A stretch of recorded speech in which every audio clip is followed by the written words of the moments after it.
இன்னைக்கு தான் உங்க தீர்ப்பு அடுத்த மாதம் இருக்கு. அந்த 23ஆம் தேதி என்பது ஒரு நாட்டின் வரலாற்றை படைக்கிற தேர்தலாக அந்த தேர்தல் அமையும்.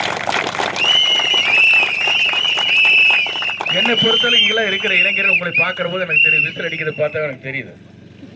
நிக்காத விசில் அடிச்சு இந்த ஆயாலாம் சொல்லிட்டேன், காதே வலிக்குது, நீ கொஞ்சம் நிறுத்தப்பாங்க. நம்ம சின்ன எப்படிப்பட்ட சின்ன பாருங்க. இப்ப பாத்தீங்கன்னா நான் பாக்குற கண்ட்ராக்டே விசில் அடிக்க வேண்டாங்கிறான். நீ விசில் அடிச்சு அவங்க சின்னத்துக்கு ஓட்டு போடுற மாதிரி பண்றீங்க, அடிக்காதீங்களா. 1 கோடி பேர் பயணம் செய்கிற அந்த கண்ட்ராக்ட் விசில் அடிக்க வேண்டாம்னு சொல்ற கட்சி ஒரே கட்சி திமுக. அதுக்கப்புறம் என்ன, அந்த குப்பை வண்டியில் வருது, அவங்களும் விசில் அடிச்சு குப்பை ரெடியான்னு கேட்கறதுக்காக சத்தம் போட மாட்டாங்க, அவனையும் விசில் பிடிக்க வச்சுட்டான். போலீஸ்கார வீதி வீதியா விசில் அடிச்சுட்டு டைரக்ஷன் கொடுத்துட்டு இருப்பாங்க. திருடன் எங்காச்சும் ஒழியா இருந்தானா அவனை பிடிக்கிறதுக்கு விசில் அடிப்பான், அதையும் பிடிக்க வச்சுட்டான். இப்ப நாம் அடிக்கிற விசில் தான் நீ நாடே மாறப்போகிறது, ஒரு மாற்றங்கள் உருவாக போகிறது. எனக்கு போல உங்களை பார்க்கிற போது எனக்கு தெரியுது 10 மணிக்குள்ள நமக்கு ரிசல்ட் தெரிஞ்சிருக்கு. ஏன்னா 4 மணிக்கு நீங்க போயிருவீங்க, எனக்கு நல்லா தெரியும்.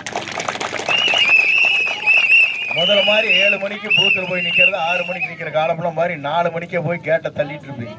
முடிக்கிற போது 70% ஓட்டு போட்டாச்சுன்னா முடிஞ்சு போச்சு, எந்த கட்சிக்கு வேலை கிடையாது. இது தேர்தல் முடிவு 23ஆம் தேதி தெரிஞ்சுக்கலாம். மே மாசம் என்ன வேண்டிய அவசியம் இருக்காது. இதுதான் நாட்டில் நடக்க போகிறது. இது எனக்கு நல்லா தெரியுது. எங்க பார்த்தாலும் அவரோட நான் போற பயணங்கள் போற போது நான் பாக்குறேங்க.